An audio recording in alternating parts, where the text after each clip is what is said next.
Hey there folks, and welcome to this video. Better late than never. I thought it might be a good time to do a review for Rally Azores, the second round of the FIA European Rally Championship for 2022. And, well, it also gives me another kind of perspective to look at it, because I didn't get to follow along live this time. Instead, my watching came from, well, the day I'm recording this, and watching the highlights package on WRC Plus, and I did follow a lot of the stories throughout, though I wasn't actually watching the broadcast for it. So I knew of Efren Lorena and Sarah Fernandez picking up MRF's first win as a team in the ERC, and I thought that was really cool to see. It's really cool to see that kind of reaction and the kind of representation from different brands, and also from women in motorsport. Like we talked about Isabel Galmiche being a WRC winner in the Monte Carlo 25 years after Fabrizia Pons was the last one to win a WRC event alongside Piero Liatti. And I think that's something that we don't necessarily talk so much about, but it's something that is really cool to talk about when you look at motorsport, when you look at rallying, because this means at the highest levels in these different series, women are in positions where they are event winners. They are some of the big names in the sport. I mean, growing up, I watched when we had the likes of Tina Thorner, or, it came to the end of Fabrizio Pons's WRC career. But I knew about Michelle Mouton, I knew about Louise Aiken-Walker, and, of course, co-drivers like Ilka Minor as well.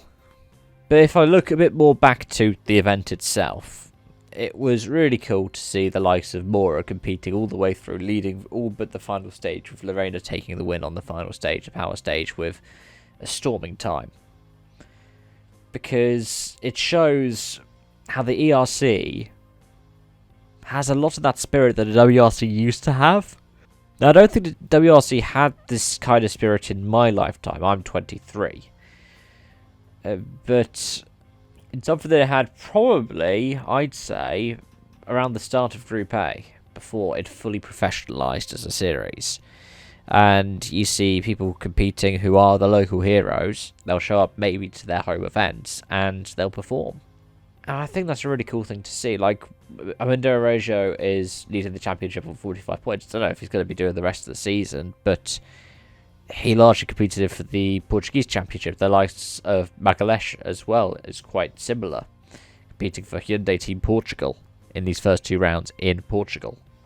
But I think one of the main things I want to do before wrapping up properly is talk about how the package is presented, especially the kind of highlights, because there were some stories they missed out. So, for example, with John Armstrong's win in ERC3, they talked about him having the crash in the review, but they didn't talk about him winning over Vidlak. And I thought that was a bit of a shame. But something that they could talk about a lot more, but they probably don't want to talk about because WRC has a control tyre in Pirelli, is the top three are all different tyre manufacturers. Sure, they're all Volkswagen Group. You've got Skoda, VW, but you have, I think it's Michelin from MRF from Pirelli. Might be Pirelli from MRF from Michelin, but it's Araujo from Lorena from Solans. And it was the same in the actual event as well. Like, the top three were the three different tyre manufacturers. And I think that's something that you could really write home about, because it shows how ultra competitive this field is. All three of these could be competing.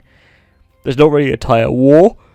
It's not like, F1 when it was Michelin versus Bridgestone, for example. But there is a level of competition where you could be on any tyres, you could be in any car, and that's the awesomeness of this Rally 2 racing. Anyways, let me know your thoughts in the comment section down below. Thank you so much for watching, and I hope to see you again soon. Bye for now.